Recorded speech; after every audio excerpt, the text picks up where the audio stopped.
Today I'm going to be using the Forbidden White Watercolor.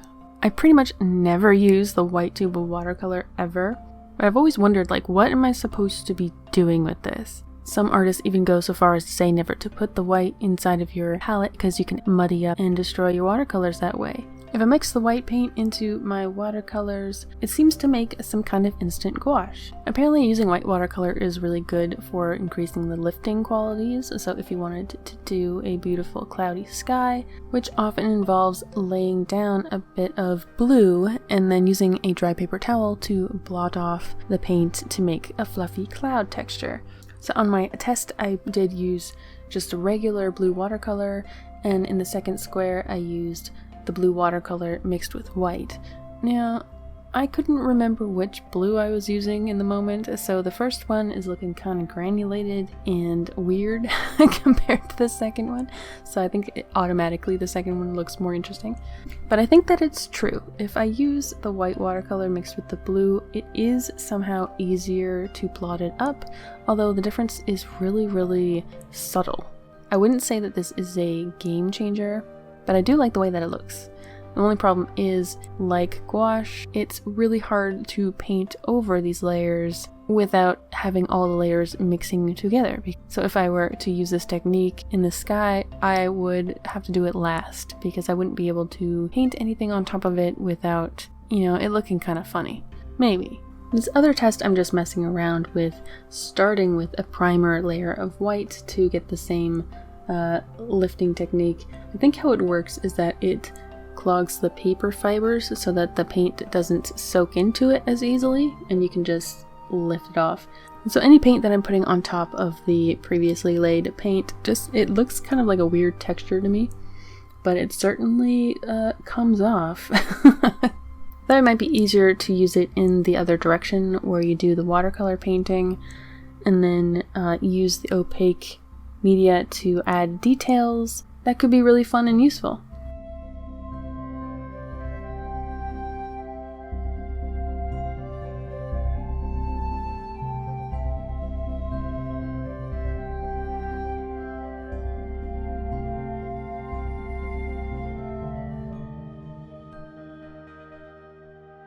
I tried adding details to some shapes on the very far right here, although I don't really like the way that the color goes down. It's hard to make it look not streaky or just plain kind of ugly, but it's definitely possible. And so what if I mixed white into all of the colors that I use to paint this little cat sketch thing that I made? So this is going to be a little bit more like a gouache experience, although I'm starting on a little bit thick. I don't actually really know how to use gouache. I'm kind of treating it like an acrylic paint, which means working darker tones to lighter tones, pretty much the opposite way you would use a watercolor. But it's perfect for doing stuff like animal hair, where you're just adding teeny tiny little strokes. White watercolor paint has always done this frustrating thing where you put it on and then it just disappears. I think that's why we all abandon the white watercolor paint immediately when we first start using our little, watercolor palettes in elementary school. We think we can use the white to make things white and add details, and then it just disappears. Where does it go? In this particular case, it's not a bad problem to have. It keeps her individual strands kind of subtle. I think that this really worked well for wispy hairs and whiskers, where you want to see it, you want to know that it's there, but you don't want it to take up so much visual space and just be like, bam, whiskers, you know what I mean?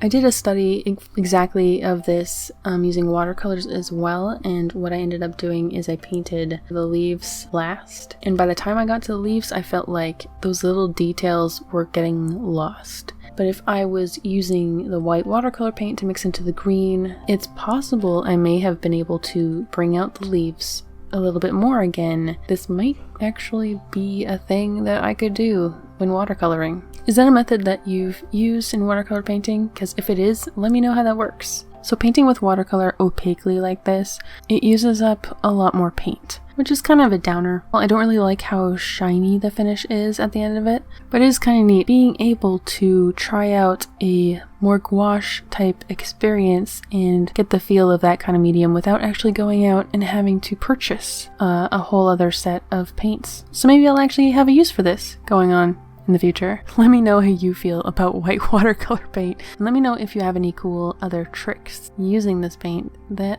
most of us probably don't know about yet. I have the watercolor version of this step by step on Patreon, and thanks for watching.